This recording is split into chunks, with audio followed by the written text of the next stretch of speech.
Triple J with Adam and Kenny from Birds of Tokyo. Hey, dudes. Hey, how you doing? Congratulations, may I be the 8 millionth person to say it, for yesterday's showings in the Hottest 100. Thanks very much. It was nice work. Now, when we get Saddest Thing I Know, the very first song that we heard of Birds of Tokyo in '87, so that was pretty sweet.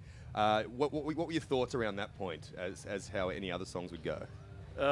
Yeah, probably that one should have been higher. I don't know what everyone was doing. But, no, look, I mean, it's always hard to tell with those things. I mean, when did we put that out? It might have been March or something. It was quite a while ago. Just before. I think we were talking to Sparky and you guys were still in Norway at the time when we debuted the song. Yeah, so it was a while back. So yeah, we were surprised that that one made it in. But look, to get 3 entries in is yeah, surprising. And Wild at Heart, which has only been sort of getting played quite recently at 47, and then Plans. Now, are you guys aware that this is the first time that a compound time signature song has made it into the top 10 of the Hottest 100? No. Were you aware that it was in a compound time signature? Not at all. Come on, it's 6/4. It's fairly compound. It is 6/4. You're right. It was kind of funny. We do pay attention, but try not to pay too much attention to these things. I mean, like, they are what they are. But our friends actually were like sort of hedging bets on would we get top 5. So there was some money floating around, and then that kind of draws your attention to it. We're like, actually, you know what? Maybe we might. Yeah. I think I was betting against us at one point. Yeah. If your mates have got money to be made out of it, it does make it more interesting. I suppose. It does indeed. So who's richer? Anyone that we know? Any richer after yesterday? I've got a buddy from Adelaide who made $90 on it, so he's pretty stoked. It is beautiful. Of course, anyone associated with Triple J is entirely prohibited from voting on the Hottest 100. But it's absolutely good news. Nina, who does the house party show, is putting a mix together, and she leans over to me and goes, "Listen to this song. How do I put this into the mix?" And I was like, it's 6/4. Oh, that's great. That's great. So how, taking to the present, to what we're doing today, how have the Big Day Out shows been? They've been Solid. good. Yeah. We can't really say a bad thing about it. We've done Auckland and the Gold Coast, and obviously the first Sydney show yesterday, which was an absolute cracker.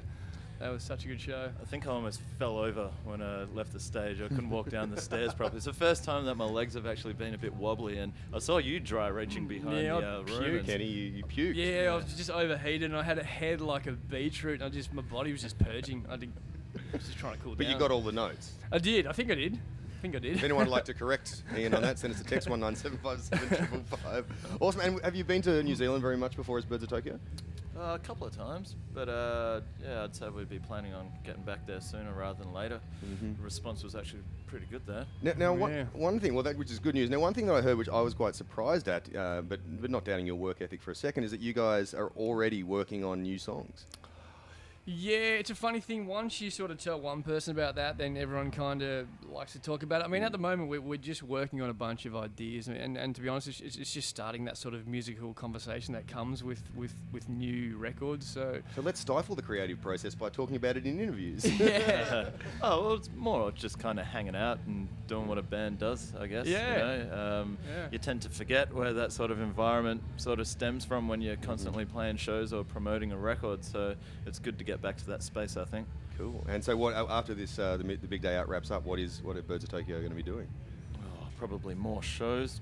We've got some festivals, and we're heading over to Canada for the Canadian Music Festival, and a bunch of showcases there. Adam's rubbing his hands there. He's excited about going to Canada. I've never been to Canada before, so we were actually trying to tack on a few 3 or 4 extra days on the back so we can go to Quebec or whatever and just hang out. So it'll be fun. And then we come back to Australia and there's more festivals involved, and then it'll be a writing year for the band as well. Well, according to Georgia from Melbourne, hey Kenny and Adam, congrats on the Hottest 100. See you Sunday.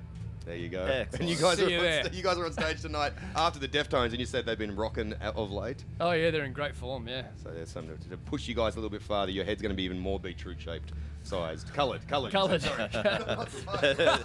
that as well. You may get maybe you'll get a little. I might just start some inflammation. My head just starts swelling. You never know. Adam and Kenny, thank you very much for coming in. Thanks, man. Thanks, Lindsay.